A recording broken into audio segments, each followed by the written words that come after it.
Back in 2007, I was an avid Tibetan Buddhist practitioner.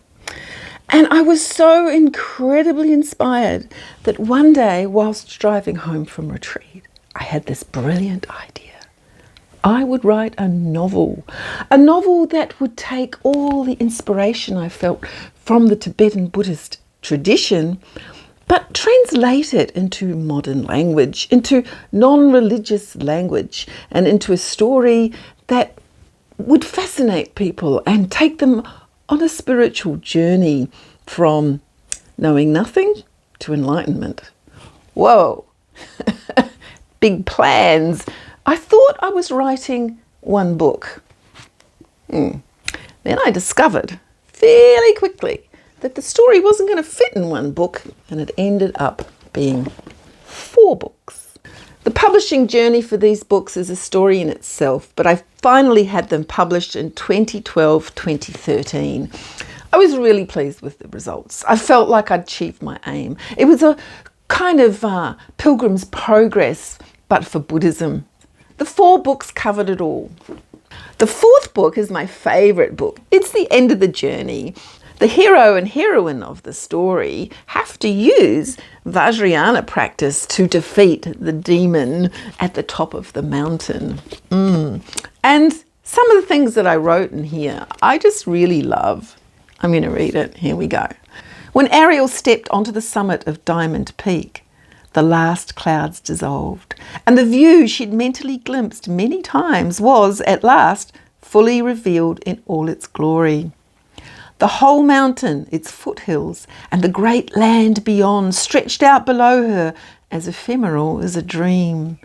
The glass towers of the city she'd grown up in glistened in the sunlight, real, yet not real, solid, yet lacking in substance, perfectly present, yet as unbounded as space.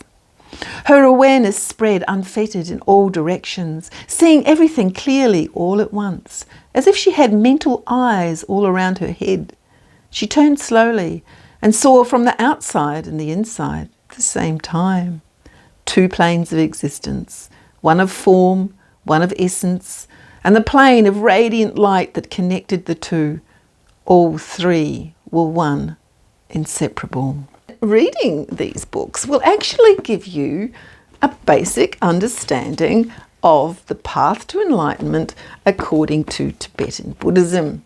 But it was written in the way of Harry Potter, in the way of the Twilight series. It's got a talking cat. It's got a wise old funny man. It's got a love story in there and lots of action. What more could you want? And then in 2017, I discovered the truth about the man that inspired me to become a Tibetan Buddhist practitioner.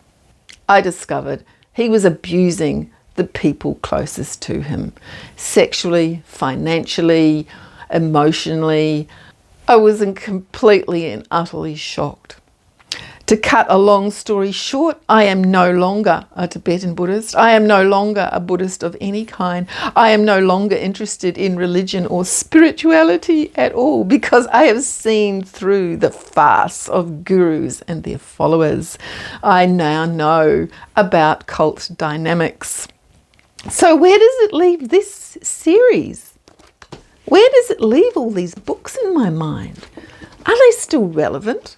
Do I still think that they're important? Yeah, I do. Because that inspiration out of which they came, that was genuine, that was real. And the teachings that I interpreted as I wrote these books, they are not tainted by the man that brought me into the Tibetan Buddhist fold. No, they're not even tainted by all the other abusive lamas in that tradition, because these are based on my understanding of the pure teachings at the core of them. And those of you who were ever inspired by Tibetan Buddhism will recognize the teachings in here. But they're not didactic, not at all. No, I don't write like that. For me, story, character, pacing, plot, those are the important things. So These are really entertaining books. Between the time that I finished the Diamond Peak series and the time that I discovered the truth about my Lama and the community that I was a part of, I wrote many books. But then 2 years after what I call the fall of Sogyal Rinpoche, I wrote this book, Fallout, Recovering from Abuse in Tibetan Buddhism. Now this is like a memoir of the 2 years after the shock when I and a whole community of people discovered the truth about Sogyal Rinpoche.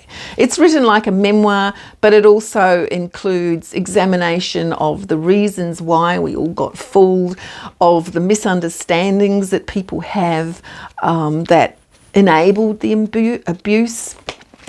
All of that is in this book.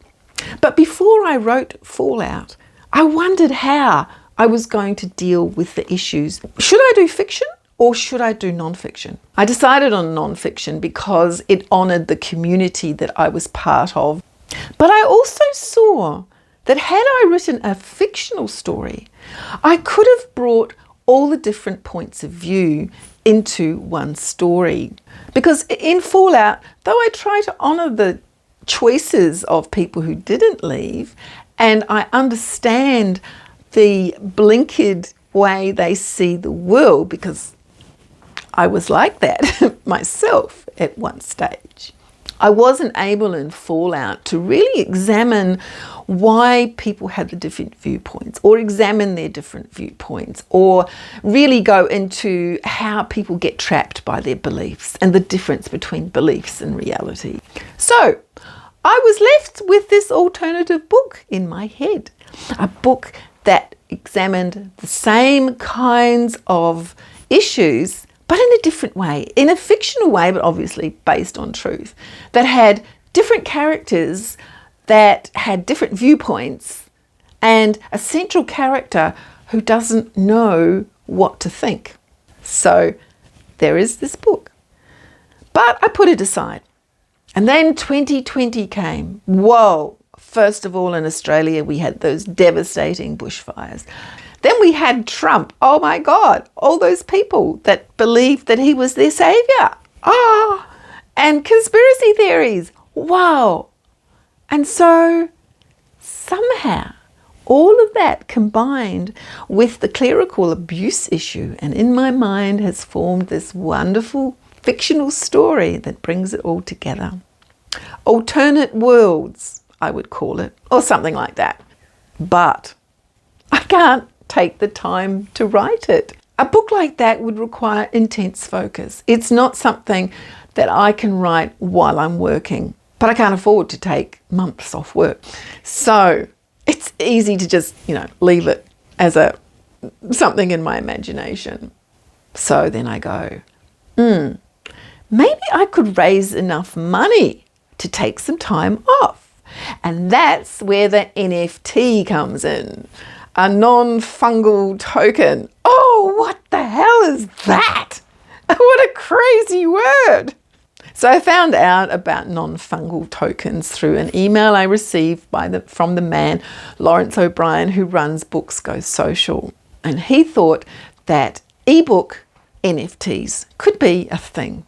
Now, because with the non-fungal token, you can buy a digital product and then you can resell it, and it's yours, you actually own it, you put higher prices on it. NFTs are a limited edition. There's only a certain set of them, and so they're not something that's widely available. So this series of books, the Diamond Peak series, is now available as an NFT. The books are available individually in both paperback and ebook, but there is no ebook bundle of the 4 books in one. Now there is, but it's an NFT only.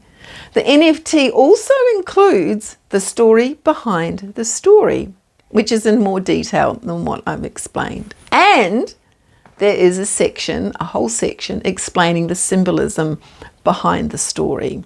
There's also 5 JPEG images of the 5 different covers that were created for this series. And those 5 covers show my journey in publishing from beginning through to where I am now, or at least through to where these books are now with these beautiful covers. I have a price of $100 on the non-fungal token. There's only 50 of them. There will only ever be 50 of them. I'm not going to create a box set digitally and sell it anywhere else. So this is a special edition. And the idea behind it is because I want to raise enough money to write alternate worlds, to explore all these issues of beliefs and how they affect your vision of reality in a fictional context. And it will be the third in the Prunella Smith series. So there we have it. The non-fungal tokens, if they sell, will give me enough money to take 2 months off so I can write this other book. But I would need to sell them all because I need the sense that people want this book, that they want to support me to write it.